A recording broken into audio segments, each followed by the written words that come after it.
The continent of Africa is home to me. The Horn of Africa is where I was born and raised. In this episode, you will receive a snapshot of current affairs in the Horn of Africa and the extent of foreign countries' involvement in this region, and especially the United States. Halgan Media provides in-depth coverage of the Somali Peninsula and the Horn of Africa while documenting war crimes against Somalis. I had the opportunity to sit down for a discussion with the founder of Halgan Media and a freelance journalist, Ahmed. This episode is dedicated to the innocent souls of young Somali men lost in South Africa.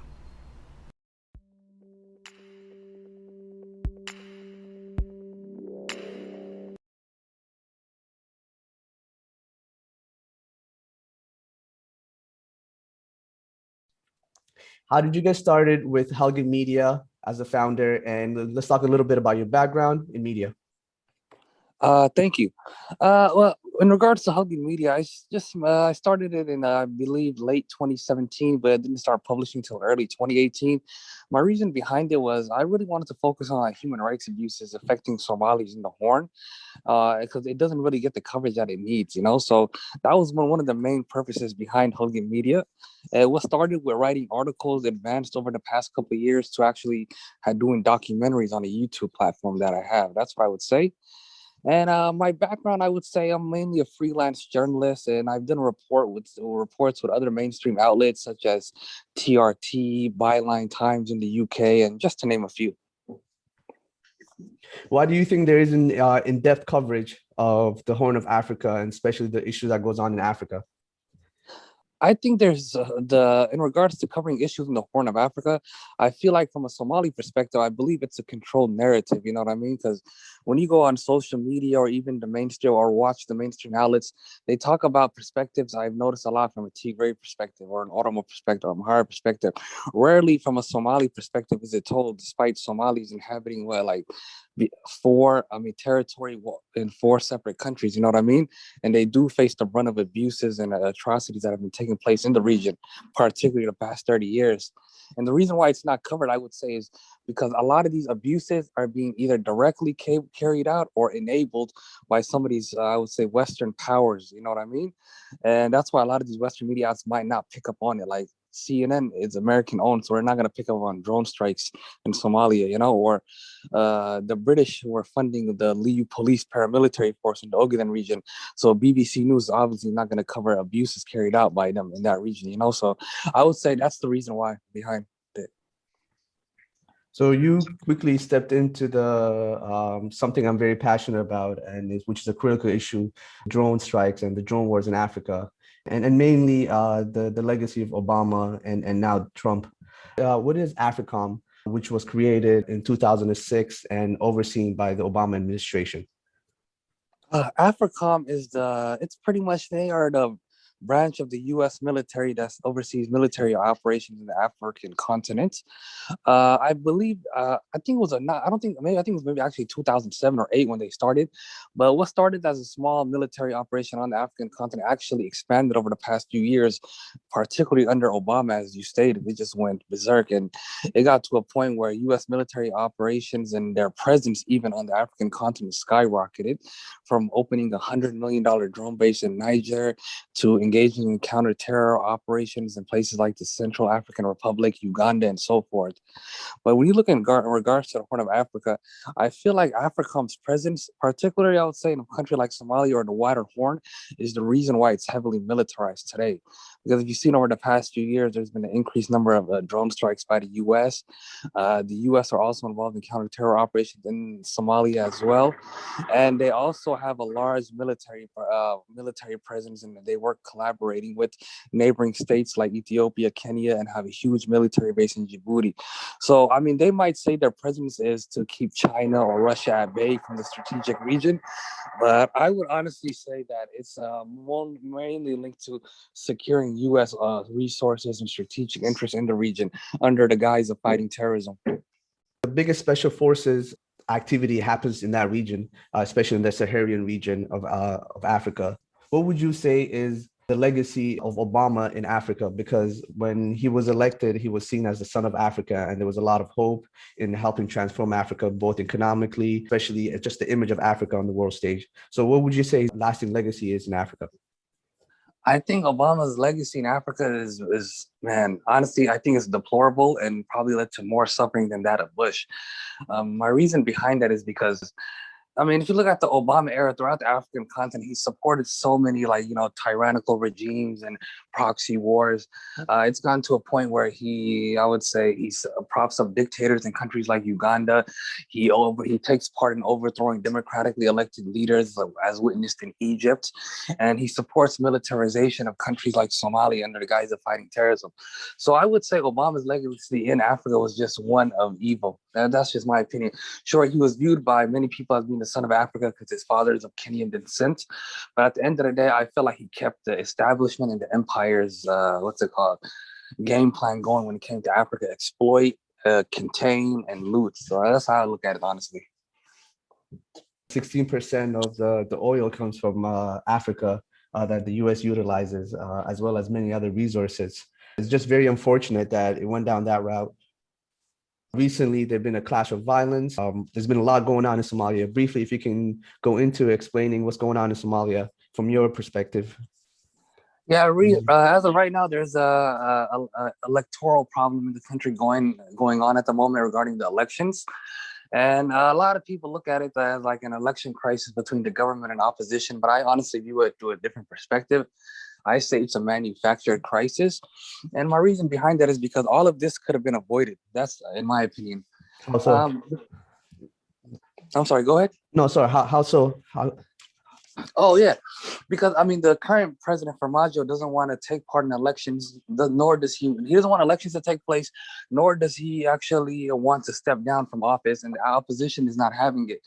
And what's actually happening is this: Farmajo at the moment is being empowered by the international community or the Western diplomats. I would say particularly American officials at the U.S. Embassy in Mogadishu and the UN envoy to Somalia. You have two individuals named James Swan, who is the UN envoy to Somalia, and the U.S. ambassador to Somalia named Donald Yamamoto. These are two American diplomats, and they're empowering Farmajos to stay in power and to even rig elections, in my opinion. The reason why is because, I mean, if you look at the abuses carried out by the current President Farmajo, attacking opposition, attacking civilians, and doing all sorts of crimes that are against democracy and just outright human rights abuses, what they'll do is that they'll actually provide cover for him, and when they'll provide cover for him, and they'll make excuses for him to stay in power and things of that nature. And the reason behind that is because there's a lot of vested interest in Somalia at the moment. The current Somali president, I believe it was late 2017 or early 2018, he lobbied Roger Stone. He lobbied Roger Stone to convince the Trump administration to increase more drone strikes in Somalia. The reason behind that was because there's a lot of financial instability to gain from drone strikes. So that's his main reason behind that. And when you look at today, he's being empowered by the U.S. diplomats because there's a lot of financial incentives behind him staying in power. He's signing a lot of oil deals, a lot of resources, things like that to American contractors and companies. This is why the U.S. is so adamant on keeping him in power, even if it risks plunging Somalia into another round of civil war. There was a lot that was said there, so I don't know how to chop it up into pieces. But however, just to go in, President Farmajo, how did he help Somalia in the road to recovery? It's hard to say because I wouldn't say that he's actually done anything really positive or beneficial in Somalia's 4 years. I mean, he came into office with populist rhetoric and nationalism, but the guy did a complete U-turn once he entered office. I mean, he didn't build the armed forces. He didn't defeat the militants as he promised. There's a lot of things he didn't do, you know? I mean, the thing I would say that he probably did do that I do give hats off to is when during his tenure in office, what he did is there was a lot of young Somalis locked up in prisons in neighboring Ethiopia, India, and he played a role in releasing them, and even the ones locked up in Libya, I would say. Libin is relieved to be back home in Somalia. 3 years ago, he tried to migrate to Europe, but he never made it. Instead, he was kidnapped by smugglers in Libya and sold as a slave. Like an animal, I was sold 4 times in open markets in Libya. The last time I was sold for $10,000. I was tortured every day. Libin's story isn't unique. Amnesty International released a report recently describing how Somali refugees were being tortured in Libyan detention camps. It said they were held against their will by armed groups in exchange for money. Hundreds were reportedly sold for as little as $400, a far cry from the journey these migrants had hoped for. For 2 years, I was in a Libyan prison. I spent $15,000 and I still wasn't able to reach Europe. Now I'm just happy to be back in country and see my family. The Somali government has been successful in returning small groups of refugees home. The government of Somalia is committed to bring back its people who are in prisons around the globe. We've been able to repatriate some Somalis who were in Libyan prison. A month ago, we released migrants from Indian and Ethiopia prisons and brought them back to the country. We will continue to do so. I mean, that's what he did for the people, just, helping youth out that were incarcerated in different countries. But when you look at it from rebuilding the Somali state, strengthening institutions, and providing services to the public, I would say he has done none of that, and he's had 4 years. How much is the U.S. currently involved in Somalia in any affairs? Oh, I would say they're deeply involved, from military operations to politically as well with the current election crisis. And I would say they're also involved in aid and support to the armed forces and the public. So the U.S. is very involved in Somalia, but not all of it is beneficial, in my opinion. Is it just the U.S. or is there also other foreign countries that are involved in Somalia? I think the whole world is involved. You have the UK, Norway, you have Gulf states. So the whole world is there. Everybody's there for their own vested interests. Some people some of these countries justify their presence under the guise of peacekeeping. Others counterterrorism, other humanitarianism. So everybody has their own pretext on why they're there. And there's so many countries. But just like the Americans, a lot of these other foreign powers and regional states in Somalia really don't differ and don't have anything good to offer to Somalia, because they're all at the end of the day trying to secure their own interests. The thing is that many of these countries see Somalia too as a wild card, especially where the location it is in the Horn of Africa. Any unity would not allow them to do some of the things that they do. Even the fishing industry that is unprotected by Somalia, and you have a bunch of foreign countries coming in doing huge net fishing. And if we can quickly step into a topic that is very popular amongst the world when we talk about Somalia, which is the Somali pirate issue that happened about 11 years ago. What is your knowledge in regards to the real story of the Somali pirates? In my opinion, piracy in Somalia was a result, as many people are known, is because of the illegal fishing and plundering of the Somali territorial waters post 1991 following the collapse of the government. But the piracy that's viewed on the mainstream media that people like yourself and I are well aware of kicked off in around 2003, 2004, all the way, I would say, till about 2011, 2012. And in most cases, what you had, these were actual ordinary fishermen from the coastal communities who had their livelihoods destroyed because of the illegal fishing or because of the toxic waste that was being dumped. And, they got to a point where they had no choice, but they just forget it. And they just picked up arms and they started attacking these ships and holding them for ransom, and they were getting cashed out millions and millions. That's what the root cause of the piracy was. I feel like it's because they brought the people to the brink. Once you bring a man to the brink, he'll do anything. And this is what a lot of these fishermen were from the coastal communities, So that's what I would say the reason, the cause and the reason behind the whole piracy movement. But I don't consider it really pirates. I kind of feel like it's Robin Hood because, if you look at it, a lot of times what happens when these individuals come up on money, $2 million, $3 million ransom, a lot of times there was reports that they'll probably invest in their communities and they'll, give back to the community. It happened more than once. So, that's the real reason behind piracy. But as of today, 2021, it doesn't exist because Somalia is militarized both on land and sea, and there's a EU naval force right now patrolling Somali territorial waters that is supported by the EU. And there's thousands of EU naval ships. They say they're there to fight piracy, but they don't catch no pirates because it's militarized. No one is gonna, try to, hijack a ship if there's army ships there, So as of right now, that's the situation. The piracy movement pretty much died out over the past decade since the militarization really kicked in. But that's the root cause behind piracy: plundering and stealing Somali resources. Yeah, and it's crazy how the movie Captain Phillips really changed the image of Somalians. And I remember my personal story. I remember watching that movie with my friends, and all of them were a group of white guys. And I remember watching that movie and just had to explain to them that this is not right, and this is not the actual story. But by then it was just too late. The story of Abdiwale Abdul Khadir, am I saying his name right? The 16-year-old who was Yeah, that's correct. vilified as the main character in the movie, and what's his story? To my knowledge, it was him and about two of his colleagues. They hijacked the U.S. flagged ship off the coast, Right. and I guess they held the crew hostage for 48 hours, and they put them, I believe, onto a raft or something like that to try to take them back onto shore into Somalia so they could start demanding ransom and things like that. But I guess two of his colleagues were killed during a rescue operation by the U.S. Special Forces, and he was captured alive. And what happened next was, I think, was completely wrong because he was extradited to U.S. to face trial for piracy. You know what I mean? Even though the crime occurred off Somali territorial waters. So yeah, And he was 16 years old, and yeah, that's the most interesting part about it too. yeah, he was 16, and the thing is, they tried him as an adult. Usually they wouldn't, but the thing is, this is where I really believe there's a lot of cultural ignorance in the American and Western legal system, and where the guy is 16, he's claiming he's 16. You guys don't believe it, right? But at the same time, you can't prove he's over 18. You know what I mean? What they did during the court hearing, because he was arrested in 2009 but convicted in 2011. What happened during the court hearing was they called his father to testify. His father's in Somalia. They called him over the phone to testify and to confirm that his age is 16. And the father said, my child is 16. And they asked him about his other children, and he couldn't confirm their age. So they decided, oh, this guy's not 16. He must be an adult. And they couldn't even confirm his actual age. So they just tried. I feel like they threw him under the bus and they just hit him with the book and gave him 33 years.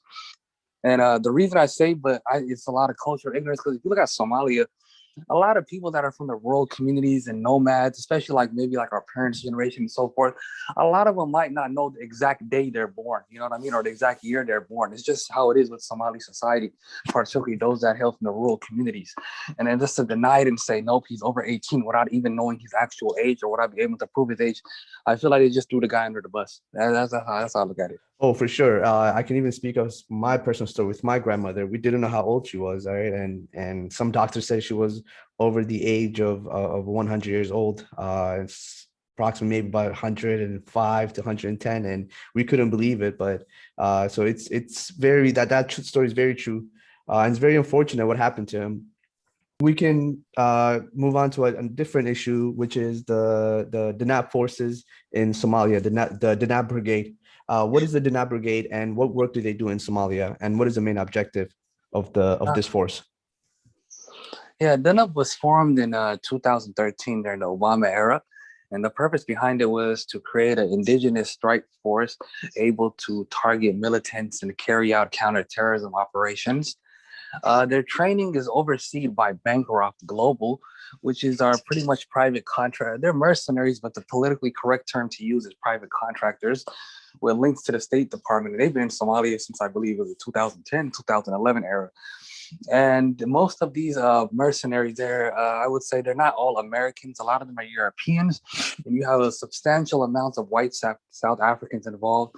And they oversee the training of the Danab Brigade. And at the same time, these people are not, they're not obliged to the rules of engagement. So therefore, they won't necessarily abide by rules by the U.S. military in regards to trying to at least safeguard human rights and things like that.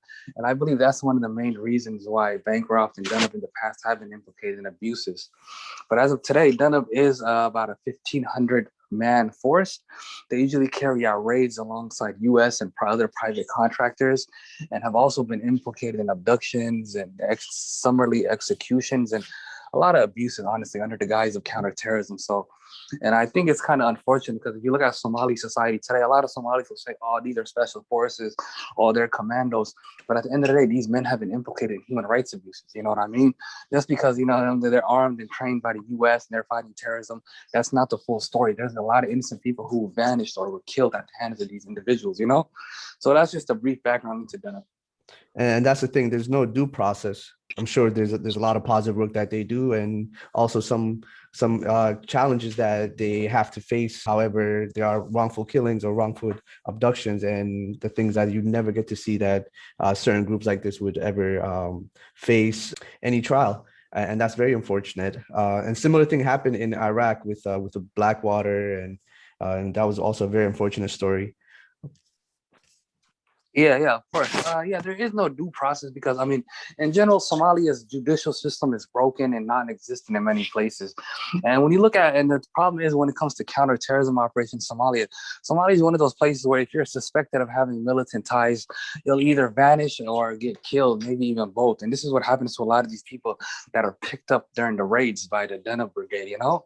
So yeah, it is really unfortunate. And I mean, there's nothing really you can do about it. This is just what's happening back home at the moment.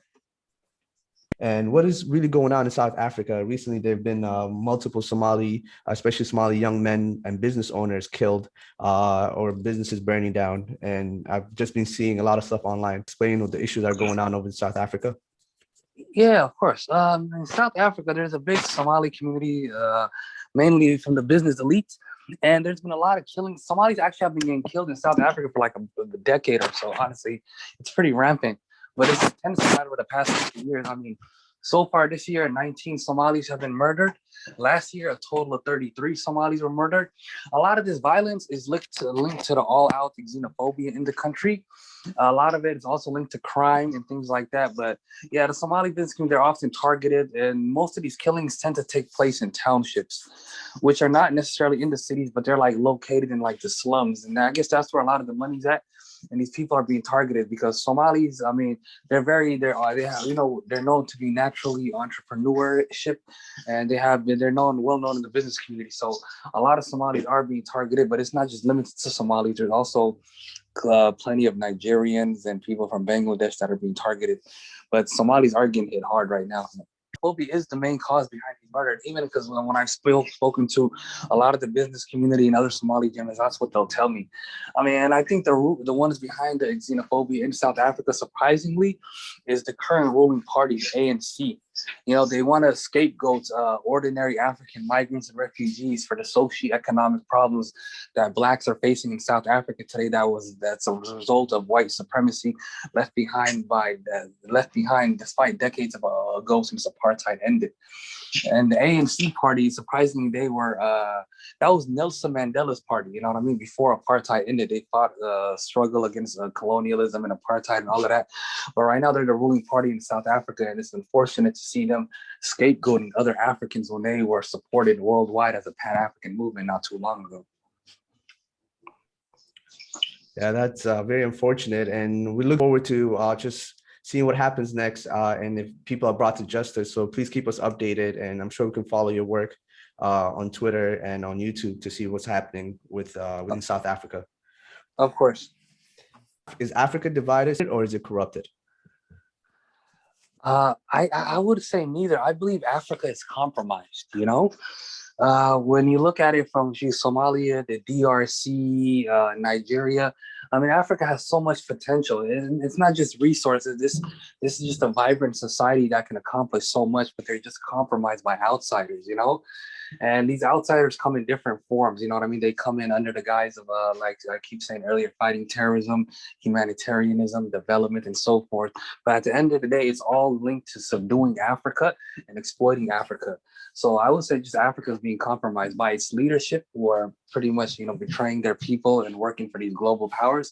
And at the same time, these same global powers that are, that are colluding against Africa for their own vested interests. So I would say Africa is compromised. Yeah, and it's very unfortunate. Africa transitioned from, especially after World War II, from colonialism to neocolonialism. And unfortunately, that is what it's still dealing with. And hopefully we can break that chain one day. The Somalia that could have been is what? Without constant intervention. Help me finish the sentence. The Somalia that could have been, I think, without constant intervention and all these foreign invasions, and I think Somalia would have been back on its feet by now and would have been up and running. The country sure would have had its problems, but if there wasn't so much foreign intervention into Somalia, it would have allowed for Somalis to come together, reconcile among themselves. You know what I mean? Build a government, a grassroots government with popular support, and actually, secure a future for their nation and their people. But as a result of these consecutive foreign interventions and these pseudo state building scenarios that were hosted outside the country, I feel like Somalia it was just sabotaged in a way, to be honest. All these interventions, because when you look at Somalia's collapse in 1991, I feel like the civil war and the collapse of Somalia was made worse by consecutive foreign interventions. And in many cases, I believe, kind of set Somalia on the path of no return. I mean, Allah knows best, but when you look at the situation, the way it's going, it's just not looking good. So I do believe if Somalia, without intervention, they would have reconciled among themselves and had things together by now. And just imagining we have the longest coast in Africa and one of the longest ones in the world, and just imagining how much you could have done with that. But again, I'm a very optimistic person. Inshallah, there's a lot of young people. Africa happens to be the youngest continent in the world. So the future is very bright, and I'm very optimistic about that. To quickly step into some of the issues of war crime, especially in Africa and Somalia. For example, under Bush, there were 48 drone strikes recorded. Under Obama, there was 52 in his first year, and over 500 throughout his term. Has war on terror failed in Africa? Yeah, I think the war on terror in regards to Africa is in shambles, and it's failed. Because if you really want to fight terrorism and counterinsurgencies and things like that, you have to look at the root cause of the terrorism, what's causing them. In many of these cases, the terrorism and violent insurgencies are caused by foreign intervention, social grievances, you know what I mean, and things of that nature. And most of those problems can be dealt with on a grassroots level by the locals, But that's not happening. And the way that the war on terror is based on is they have the mentality of use muscle to get your way into combat. But that's not the case. Most conflicts can be settled with reconciliation. It's always not through the barrel of the gun, And that's how I look at it in places like Somalia or Mali and Burkina Faso and other conflict zones in Africa right now. Is Africom the next Afghanistan in the terms of a long term of constantly trying something that doesn't work? And failing, but still not giving up? The U.S. have been involved in Afghanistan since 9/11, and so far there hasn't been any progress, and they continue to still be in there. So do you think Africom is the next Afghanistan? I think Africa is the new battleground for the U.S., in my opinion, in general. Yeah, like you said. The reason besides that, because if you look at Africom has expanded, and military operations on the African continent have also expanded. I mean, a simple example could be Burkina Faso. Burkina Faso is small. Many people might view it as an insignificant country, relatively peaceful over the years. But as soon as U.S. military operations increased in Burkina Faso in regards to training and operations and things like that, you had violent insurgencies rising up. There was increased terror attacks, militant attacks. So I view it to be something by design. So I do believe Africa is a new battleground for the war on terror, because if you look at Niger, Chad, Mali, Mauritania, Somalia, Libya, all of these battlefields, it's like there are more battlefields against terrorism or alleged terrorism in Africa than there is the Middle East. So I do feel like the Americans and just the international community in general is bunkering down, and they're getting prepared for a long fight that is probably unlikely to end anytime soon. Well said. Africa is the new battleground, and especially since it is the youngest continent in the world. And as I mentioned previously, the future is optimistic. I'm sure there's a lot of foreign countries and foreign entities that want to be a part of this and want to influence these young people. So hopefully be in the positive way, and hopefully we can get into an era of less wars and less violence and less killings and less terroristic attacks. Why is it important at this current time that we live in, why is it important to have freelance journalists such as yourself, and just in general, independent media? Oh, I think it's because the narrative isn't controlled. No, regardless of what topic you're reporting on or what part of the world you're reporting from, independent and freelance journalists are needed in order to tell the sides of the story that might not make the front headlines of the local newspaper or the media outlets on television. These stories are important because at the end of the day, based on the reporting, they actually tell stories that are often never heard. In many cases, these stories end up saving lives when it comes to abuses and atrocities taking place in the certain parts of the world. So I do think there is an important need for freelance and independent media out there. And I think we need more of it, honestly, because so many problems are taking place in the world, but it's not getting the coverage that it deserves. We live in a current time where there's need a balance and we have so much access to media. So having freelance media such as yourself and independent media is very crucial. And we look forward to seeing some of the work that you do. So hopefully please keep us updated and posted on that. What is the best way for people to contact you? How can they check out your work? And is there anything that you're currently working on that we should look out for? Let's see. I think the best way people for contact me, you can just DM me on Twitter. Or I would say I can share my email with you as well. It's on my Twitter page. Yeah, I would say email or via DM me on Twitter. And projects I'm working on right now, and it's actually related to the Somali killings in South Africa. What I'm doing is it's not the ones that were, because there was 19 Somalis murdered this year. Last year there was a total of 33. So what I've done is I collected the names and pictures of all 33 Somalis who were murdered the previous year in 2020, and I'm putting everything together to tell their stories in a documentary where I want to release it in the next few weeks. So that's a project I'm working on as of right now. And when that project's completed, well, where can people see that project? Oh, it's on my YouTube channel. Just search up Halgan Media, and they should be able to see it when it's released. So Halgan Media on YouTube. Yes. Mohammed, I thank you so much for not only giving me the time, but for the work that you do. I really wish you all the best and safety. We need more humans like you in this world. We need more people like you that are continuously who are shining light on these issues. If there's any way we can continuously to help you out with any project, please let us know. And I really appreciate the time that you've given me today. Thank you, Ahmed. I appreciate your time as well. And you have a great platform. We're hoping to see it grow more and more. Inshallah. Appreciate you, brother. Thank you. All right. Thank you.